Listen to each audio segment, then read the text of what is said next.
Bonjour! Il y a vraiment plein de façons d'étirer les ischio-jambiers. OK? La façon que je vais vous montrer est peut-être un petit peu plus difficile, mais je la trouve efficace parce qu'elle vient vraiment mobiliser, étirer la tâche près des ischio-jambiers. Elle relance la mobilité au niveau du bassin, elle oblige, cet étirement oblige à basculer le bassin, à recruter le bas du dos, relancer la courbure lombaire. Donc, dans certaines conditions, on favorise ça. On va aller chercher de la mobilité du bas du dos, mobiliser le bassin et aller venir étirer vraiment près des fessiers. Ça ressemble à une technique de yoga. Peut-être que vous l'avez vu dans des séances de yoga, mais peu importe l'approche, l'important c'est que ça soit efficace et que ça vous convienne à vous. Moi, j'utilise des blocs. Ça peut être 2 dictionnaires. OK?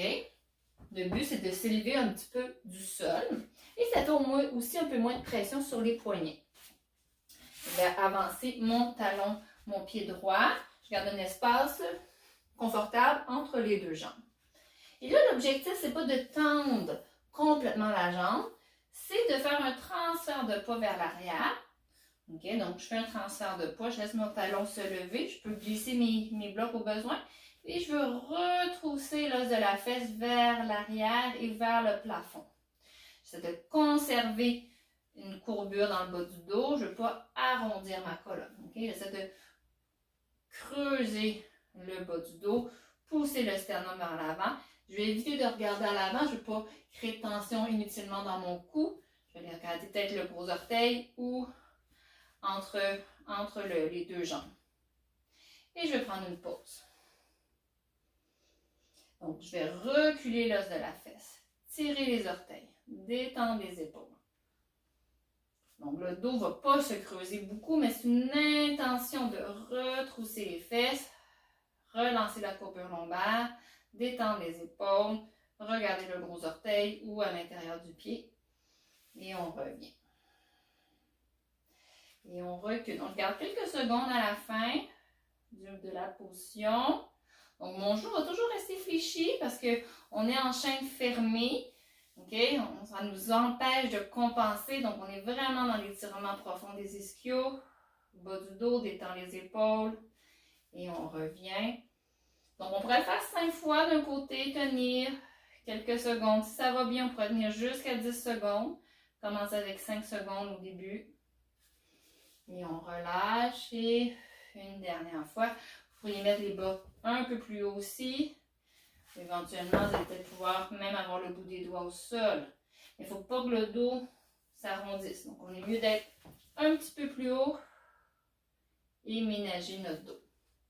Donc, une fois que j'ai fait d'un côté, je vais faire de l'autre. Et il y a toujours un côté qui va moins bien. Hein?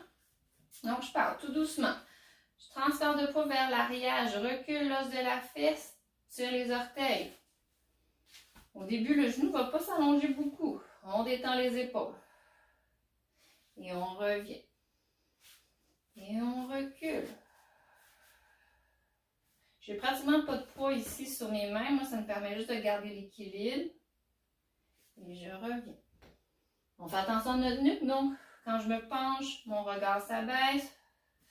Recule l'os de la fesse. Et on revient. N'oubliez pas de respirer. On ne bloque pas la respiration.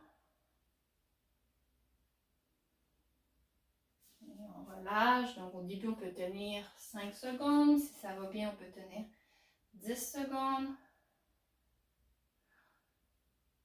Prendre des pauses.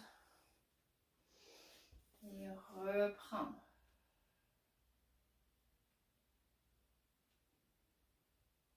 Voilà. Donc, ne forcez pas la position dès que vous sentez que de la résistance dans le bassin, bas du dos, l'arrière des cuisses, genoux, vous restez là. Ça vous détend autant les bras, les épaules que le reste du corps. Et tranquillement, en faisant des allers-retours, vous allez voir que votre muscle va s'allonger et vous allez être capable d'aller un petit peu plus loin d'une fois à l'autre.